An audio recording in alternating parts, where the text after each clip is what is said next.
Spoelstra and Jimmy Butler put a little twinge in my heart when I start thinking about how they play and what he brings to the table. There's a certain way that you see these guys play, and they play up to another level when they play against the Seas.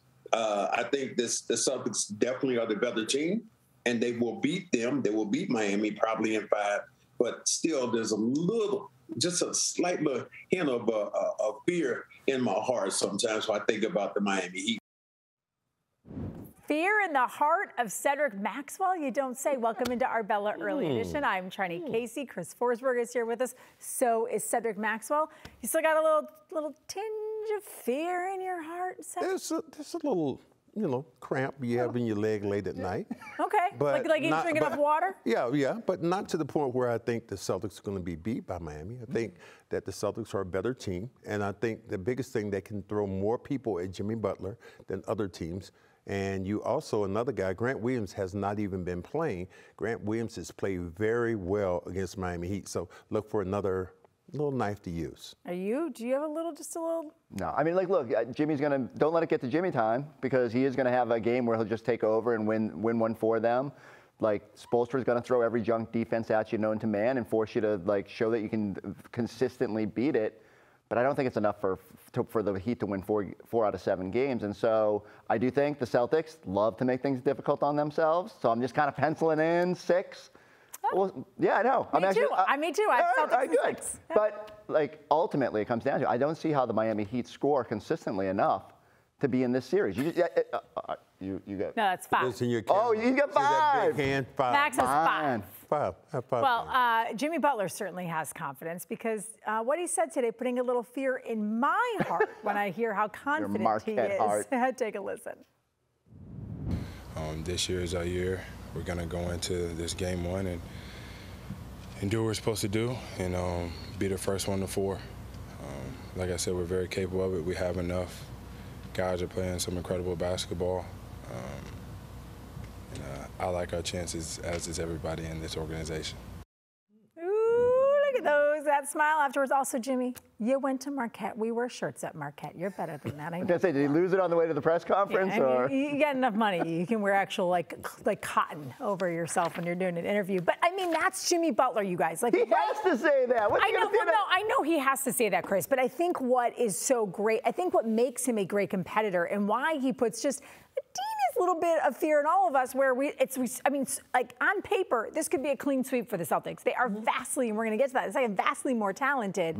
But Chris, just Jimmy Butler just has that something, that je ne sais quoi, that makes you go, oh boy, okay, I got him in 6, and Max has got him in 5. Makes Tom Curran go ooh, and so yes, he does. Look, Tom Curran doesn't want to put a shirt. No, but I get it, and I don't think he's fibbing when he says that. He honestly believes he should win every series when he's out there. I just think he's going to look around and go who are my teammates?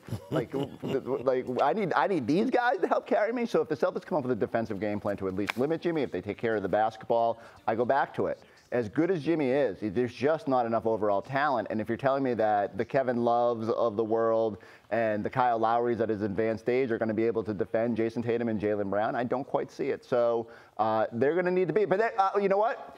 I bet everybody up on Milwaukee Early Edition tonight was sitting there saying, this is going to be easy. And then Jimmy came in, and the Heat shot 45% beyond the three-point arc. So you just got to be ready and locked in and make sure that you're not looking past. But you got to add in that Milwaukee thing that y'all come out. There was no Giannis for a minute. So there's a difference when you think about how that was played. I think the options that you have right now with the Celtics are bringing Brogdon in and using White. Because White in the last series really wasn't as effective. No. I think that the Celtics have so many more options really to go at Miami. I like their chances. I like their opportunities. And if they just stay at home and win these home games, and the confidence now that Tatum has in this last game, sometimes you get on the roll.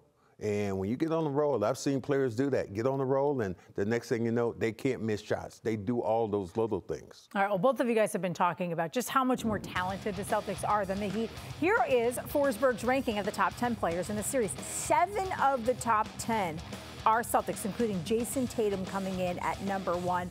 So I'd have to think, Max, the talent gap outweighs anything Jimmy Butler. We haven't even mentioned head coach Erik Spoelstra.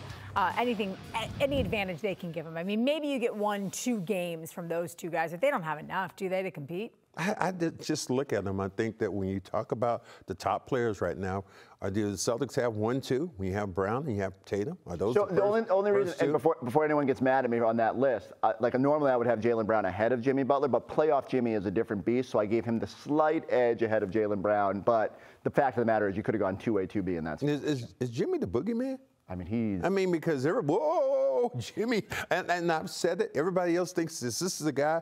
You open the door and you go, whoa, Jimmy Butler's there. There is something different, though, Max, about him in the postseason. Okay, Marquette. Okay, Marquette. Damn. I mean, we are Marquette. I know, but I understand what you guys are saying, and he has played great basketball. But again, the combinations. Who did the Knicks have really to push him? Who were the Knicks attacking him with? They had smaller guys. Celtics have bigger bodies that they can attack him and put pressure on him, and then going to the basket, better shot blockers around the rim. And one thing I'll say is my original list had Rob Williams as 1, 2, and 3 on that, so producers forced me to change it. I do like Where did you have Rob Williams on that list? He was like 7th, but we're not going to talk about that. Wait, what? But he's Trenni, you're going to derail the segment if you have to make me justify my Rob Williams love. So I do love that the Celtics are sticking with the double big lineup to start this series. Instead of being like, oh, let's go small, and I think they definitely will for stretches of this game to get more three-point shooting out there, I like that they're sticking with Rob because they're like, look, you guys figure out a way to stop us instead of vice versa. The Celtics have the versatility to match up however Miami wants to go. But at the start, they're going to just say, hey, if we played defensively like they did over the final 2 games against the Sixers and the offense hums the way it did even with that group out there, good luck.